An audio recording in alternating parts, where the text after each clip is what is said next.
there's an exact amount of calories that you have to burn until you see your abs, and that's what we're going to be calculating today, and it's not as complicated as you think. So generally, almost everybody will be able to see their abs at 15% body fat.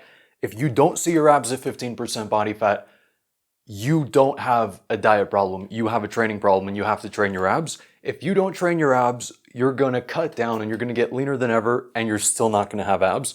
But if you train your abs, you'll be at the peak of your bulk and you'll still have abs. So let's say hypothetically you're a 200-pound person, and therefore a 200-pound person at 30% body fat is gonna have about 60 pounds of fat on their frame.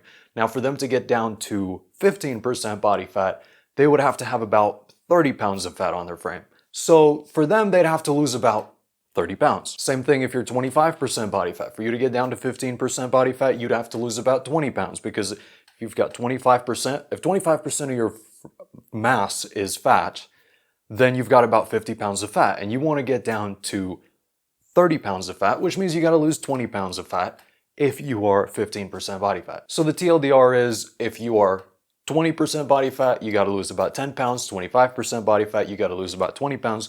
30% body fat, you got to lose 30 pounds. 35% body fat, you got to lose 40 pounds. So roughly, you could say 10 pounds of body fat for every 5% body fat, assuming you're about 200 pounds or around there. But it'll scale close enough if you're like 170, 180, whatever. So now that you know exactly how much fat you have to lose to get to 15% body fat and you see your abs, how do you actually know how long that's going to take? Well, luckily, because fat is energy and calories is a way of measuring energy, we can calculate with pretty darn accurate, like pretty darn good levels of accuracy, exactly how many calories you have to burn to lose 1 pound of fat.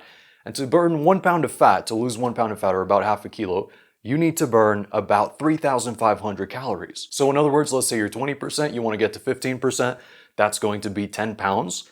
So 10 pounds times 3,500 calories is 35,000 calories that you have to burn over the course of your diet to lose 10 pounds.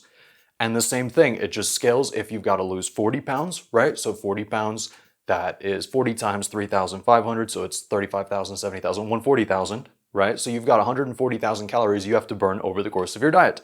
And from then it's pretty simple. Now, generally a safe diet is about 1,000 calorie daily deficit, which means you're burning. So let's say you're burning 3,000 calories, you're eating 2,000.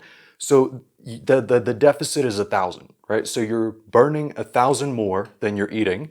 And generally that's considered a safe deficit. So assuming 1,000 calorie deficit, if you have 140,000 calories that you have to burn to lose 40 pounds or whatever, to get to 15% body fat, it's going to take you 140 days. If you've got 70,000 calories that you have to burn, it's going to take you about 70 days, just about 2 months, right? So with the longer diets, if you've got 40 pounds to lose, you might want to split it up. So it's not going to be necessarily just 140 days, because maintaining 1,000 calorie deficit for that long can be quite challenging. But what you could do is you could split it up. So you can do like 2 months where you're in 1,000 calorie daily deficit, then 2 months where you're on a diet break, and then 2 more months where you're on 1,000 calorie deficit, and that's where you get to see your abs finally. Now, if you're much lower down, it might even take you less time, because you might be able to, if it's just 10 pounds that you're losing, you could crank it up to like a 1,500 calorie daily deficit, because it's just going to be for like a very, very short period of time. So if you've got 35,000 calories to burn, you don't have to take 35 days. You can maybe get it done in 25 days. You could push it a little bit if it's a shorter diet.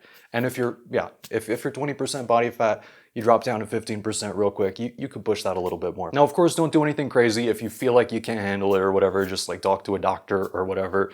I don't know if you've got like blood sugar issues and stuff, then maybe diet slower, but for the most part, you can just punch it. If you're like 20-25%, you want to get down to 15% or below, you can really punch it. But where it starts to become an issue is if you get like below 12%, below 10%, that's where you want to take a more intelligent approach. So now you know exactly how much fat you have to lose, exactly how long it's going to take. You can calculate exactly how many calories you have to burn to get to your goal weight.